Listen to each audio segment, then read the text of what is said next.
जब से बाबूलाल को प्रदेश का नया बीजेपी अध्यक्ष बनाया गया है तब से वो काफ़ी रेस में दिख रहे हैं।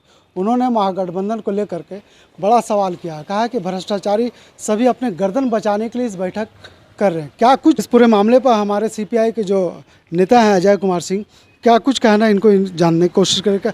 बाबूलाल ने कहा है कि जो महागठबंधन की जो बैठक चल रही है वो लगा जितने भी लोग हैं वो अपने गर्दन बचाने का काम कर रहे हैं। शायद बाबूलाल जी को समझना चाहिए कि जब तक वो बीजेपी में शामिल नहीं थे तो यही इसी गठबंधन में वो लगातार प्रयास कर रहे थे कि कैसे में गठबंधन का नेता घोषित किया जाए। और उसका परिणाम दिखा 2015 से 2019 का परिणाम उनको दिखा कि जब वो गठबंधन से अलग हुए तो ये वो सत्ता से बाहर हो गए। तो उन्हें इन के प्रकार केवल सत्ता दिखाई देता है। उन्हें तो झारखंड के परिप्रेक्ष्य में बात रखनी चाहिए। वो पूरा ऑल इंडिया की बात कर रहे हैं। कौन सा पार्टी है जो बता रहे हैं कि भ्रष्टाचारी और लोग का अड्डा है? बताए, स्पष्ट करें।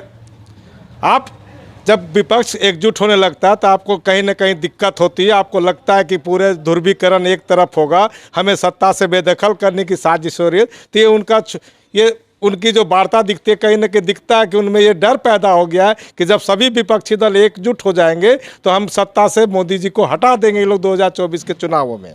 जिस तरह से आप सभी ने महागठबंधन को लेकर तैयारी कर रहे हैं, उसी तरह से एनडीए भी तैयारी में लगी है। क्या लगता है कि 2024 के चुनाव में उसका असर दिखेगा? देखिए, एक बात स्पष्ट रूप से कहना चाहता हूँ, गठबंधन की राजनीति लगातार 1992 के बाद देश में चल रही है और यूपी और एनडीए फोल्डर में चल रहा था। अभी कैसे कई लोग कह रहे थे कि देश में एकमात्र मोदी है जो जिसका कोई जवाब नहीं है, लेकिन आप ही समझ लीजिए जब 24 से 25 दल एक जगह आते हैं तो उनको भी कहना पड़ता है हम तो 38 दलों का गठबंधन चला रहे हैं। और कौन गठबंधन के दल में है उनके साथ? जितने भ्रष्टाचार में लिप्त लोग हैं वो उनके साथ जा रहे हैं। जो ईडी और सीआईडी सीबीआई से जांच से डर रहे हैं वो उनके साथ जा रहे हैं। आप देखेंगे चिराग पासवान हो, चाहे राजभर जी हो, चाहे चौटाला जी हो, चाहे आपका पंजाब के लोग हो, आप देखेंगे लगातार कि वैसे लोग जुड़ रहे हैं। चाहे अजीत पवार हो तो सीबीआई और ईडी का जांच का डर दिखा दिखा के लोगों को अपने और आकर्षित करने का काम कर, अपने गठबंधन में जोड़ने का काम करते हैं। इसीलिए गठबंधन की जो राजनीति होती है वो पूरा विपक्ष एक है और सभी आप देखेंगे वो एक राष्ट्रीय दल के साथ है, लेकिन इनके साथ कई राष्ट्रीय दल हैं। कोई भी राष्ट्रीय दल बीजेपी छोड़ के उनके कितने राष्ट्रीय दल के लोग हैं? बाकी 5-6 जो भी राष्ट्रीय दल हैं एकजुट हैं। जो क्षेत्रीय दल हैं मजबूती से वो एकजुट हैं। तो कहीं ना कहीं इन्हें डर सता रहा है कि 2024 में विपक्ष का जो गठबंधन है, मजबूत गठबंधन है, वो हमें सत्ता से बेदखल कर सकता है। इसलिए मैं कहना चाहता हूँ बाबूलाल जी से, हम लोग कई बार साथ में काम किए। उन्होंने कई बार कहा कि बीजेपी को जब सत्ता से हटाना है तो हमें एकजुट होने की ज़रूरत है। तमाम विपक्षी दल एकजुट होंगे तभी बीजेपी को हरा सकते हैं। और जैसे वो पाला बदलते हैं तो उनका सुर बदल जाता है। उनको कथनी और करनी में सोचना चाहिए कि वो क्या बोल रहे हैं। लेकिन बाबूलाल जी कह रहे हैं कि दूल्हा का तलाश है लेकिन दूल्हा मिल नहीं रहा। देखिए, लोकतंत्र है और लोकतंत्र में दूल्हा जरूरी नहीं होता कि आप जब किसी चीज़ का जब हम बात करते, जब बैठते एक जगह तो हमने साफ कहा कि अलायंस जब होगा तो अभी बताइए ना कि अगर बाबूलाल जी, मरांडी जी, चाहे कोई भी बोलते हैं मोदी जी का वो चेहरा दिखा रहे, बाकी क्या पूरा विपक्ष नेता भी नहीं क्या? अगर नहीं होता तो क्यों आप जा रहे हैं उसका? देखिए, सभी नेताओं का आप इंटरव्यू ले रहे हैं, लगातार नेताओं पर फोकस कर रहे हैं, आप कटाक्ष कर रहे हैं। इसका मतलब दर्शाता है कि आप विपक्ष के जो नेताओं की जो फौज है उससे आप घबराए हुए हैं। लगातार नेता जो विपक्ष के नेता आप पर हमलावर हैं, आप पर वो सही चीज़ों पर चोट कर रहे हैं, भ्रष्टाचार, महंगाई और जो चीज़ों हैं भारत जोड़ो यात्रा के माध्यम से, चाहे लोगों के बीच में जो अभियान चला रहे हैं, उसका परिणाम है उनके ये बौखलाहट है कि कैसे बोलते हैं कि पूरा विपक्ष जो है एकजुट हो रहा है जो अपना बचाव के लिए। नहीं, अगर ऐसी ताकत थी तो सभी विपक्षी दलों को मोदी सरकार जेल में भेजने का काम करती, लेकिन उनको मौका नहीं मिल रहा है। आप देखेंगे छोटे छोटे चीज़ों पर लोगों को परेशान करने की बात कर रहे हैं। आपने झारखंड को भी देखा, उन लोगों ने हेमंत सोरेन को कितना प्रताड़ित करने का काम किया, खनन माफिया को लेकर, खनन से लेकर कई चीज़ों पर।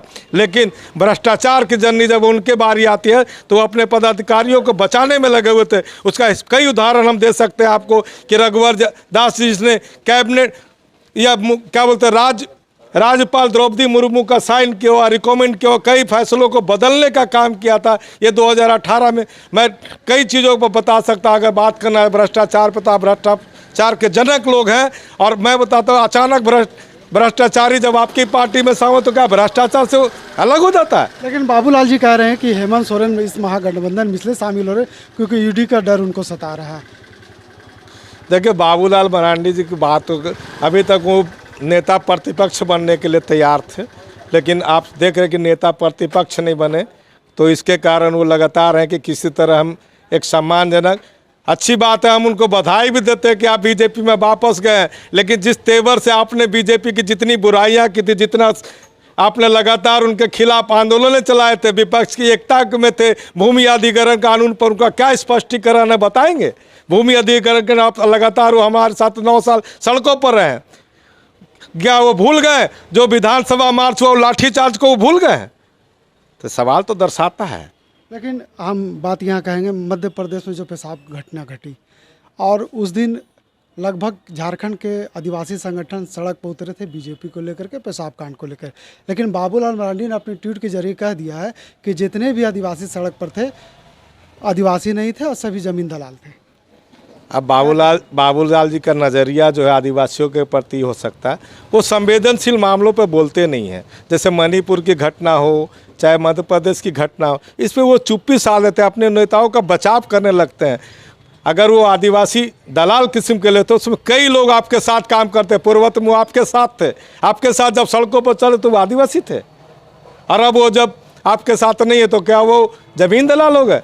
तो सवाल तो उनकी नीयत पर उठता है कि वो किस तरह का देश से देखते हैं झारखंड के आदिवासियों को।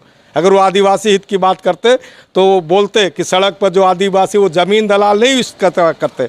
आपने CNT एक्ट को बेचने का काम किया, सबसे ज़्यादा आपने राज किया, और आपने कई बार ऐसा मौका आया है कि आपने झारखंड में आग लगाने का काम किया। आदिवासी समाज जब आपसे न्याय की मांग करता है तो आपको सब हर मुद्दे पर बोलते हैं, तो क्यों नहीं स्पष्टीकरण करते हैं कि वो आदिवासी संगठन के लोगों ने जो विरोध किया उसके समर्थन में क्यों नहीं आप बोल पाए? ये सवाल करता है उनके झारखंड के आदिवासी समाज के ऊपर। अच्छा, अंतिम सवाल ये होगा कि क्या 2024 में बीजेपी जिस तरह से, जिस मूड में दिख रही है, और बीजेपी के नेताओं का कहना है कि अभी 12 सीट है, 14 सीट हम लेंगे और विधानसभा जब चुनाव होगी तो सत्ता भी हासिल करेंगे। देखिए, ये लोकतंत्र में सबको कहने का अधिकार है, लेकिन मुझे नहीं लगता है कि जिस तरह से झारखंड के परिवेश में इनकी जो संरचनाएं हैं, जैसे अभी आपने कहा आदिवासी पूरा समाज सड़कों पर है, यूनिक सिविल कोड पर भी सड़कों पर, वो स्पष्टीकरण चाहता है कि बीजेपी आप हमारे लिए क्या कर रहे हैं। तो ये उनका हो सकता दलील देने में कोई नहीं। हम भी कहते हैं कि जब चुनाव में कोई भी गठबंधन कितने तैयार है? देखिए, महागठबंधन अपनी तैयारी पूर्ण कर रहा है, लगातार बैठके का दौर जारी है, और बैठक से ही कोई निर्णय लिया, सामूहिक निर्णय लिया जा सकता है। हम लोगों ने भी देखा था, लगातार आंदोलन जब होता है तब उसका परिणाम दिखा, चाहे वो 2015 से 2019 का जो परिणाम है वो आंदोलन का देन था, भूमि अधिग्रहण कानून का देन था। भूमि अधिनियम के सवाल पर जितने बार उन्होंने लोगों को ठगने का काम, तो उसका परिणाम था कि आज हेमंत सोरेन सत्ता में है। तो आगे भी ज़मीन के मसले पर, यहाँ के आंदोलन के मसले पर, यहाँ के GST के मसले पर, यहाँ के विस्थापन के मसले पर, यहाँ के बेरोजगारी के सवाल पर लेकर कई चीज़ें हैं जिस पे बीजेपी स्पष्ट कुछ नहीं कहती है, लेकिन लोगों को बरगना लेकर काम करते हैं। एक तरफ विकास की बात करती है, दूसरे तरफ वो विकास से कोई मतलब नहीं रखता है। कई चीज़ें हमने देखा उनके राज्य में, कहते कुछ है करते कुछ है। एक तरफ रोज़गार देने की, 2 करोड़ रोज़गार देने की बात करते थे, और जब अपने सत्ता में आता है तो रोज़गार विहीन करने का काम करते लोग। तो कहीं ना कहीं उनकी नीयत जो बोलते हैं दूसरे पर सवाल उठाते हैं, पहले अपने गिरेबान में जाके कि उनका एजेंडा, उनका जो घोषणा पत्र में उसमें रोज़गार शब्द नहीं है। रोज़गार का इम्प्लीमेंटेशन जो उनको घोषणा पत्र में कहते हैं कि हम रोज़गार देंगे, रोज़गार शब्द ही नहीं इस्तेमाल है, तो अब युवाओं को रोज़गार कैसे देंगे? तो इस देश के युवाओं को समझना है कि जो घोषणा पत्र में जारी नहीं कर सकता है कि युवाओं के लिए हम रोज़गार का द्वार खोलेंगे, इतना लाख रोज़गार देंगे, और वो घोषणा पत्र से हटा देता है, तो आप के बारे में क्या सोचते हैं? स्पष्ट है उनका घोषणा पत्र। अजय जी, अंतिम सवाल ये होगा कि 28 तारीख से मानसून सत्र शुरू हो रहा है, विपक्ष कितने तैयार है? देखिए, हम विपक्ष जो है पूरी तरह से तैयार है, और तैयार है कि अपने हर जितना भी विकास अभी देख रहे हैं आप, लगातार हम लोग भी कहते हैं कि हेमंत सरकार को जो वादा किया गया था 5 साल, पिछले 5 सालों में आपने किया, हम भी मांग करते हैं कि उनको मांगों को पूरा करें, क्योंकि जनता ने आपको उन आंदोलनों के बदौलत, उन बाधाओं के खिलाफ, तो आप वादा पूरा करने का प्रयास करें। अभी हम देखेंगे कि शीत मानसून सत्र आ रहा है, झारखंड में जो देख रहे हैं कि आपका जो कृषि का जो हाल है, अभी हमको नहीं लगता कि 10% भी बुआई झारखंड में या रुपाई का काम हुआ है। तो एक संवेदनशील सत्र होगा और ऐसा मजबूत सत्र होगा जो सभी लोगों को जवाब दिया जाएगा कि आप जनता के साथ हम हैं कि आप हैं। जनता सड़कों पर उतरकर जब मांग कुछ करती है, उनके अभिमान पाती है, कई चीज़ों पर जो झारखंड सरकार ने काम किया कि लकीर खींची है भाजपा के सामने, जिसको पाट नहीं पाते हैं, तो कहीं ना कहीं ये सत्र में सत्ता पक्ष जो है और महागठबंधन के लोग पूरी मजबूती से विपक्ष के जितने भी हैं ताबे हैं उनको ठुकराएगी, उनको जवाब देगी, करारा जवाब देगी। निश्चित तौर पे कह सकते हैं कि जब जैसे जैसे 2024 का चुनाव नज़दीक आ रहा है, सभी पार्टियां अभी से अपनी तैयारी में जुट गए। हमारे साथ सीपीआई के नेता थे जो सभी मुद्दों पर जानकारी दे रहे थे। अपने सहयोगी मुकेश के साथ नौशाद, लाइव इंडिया, रांची।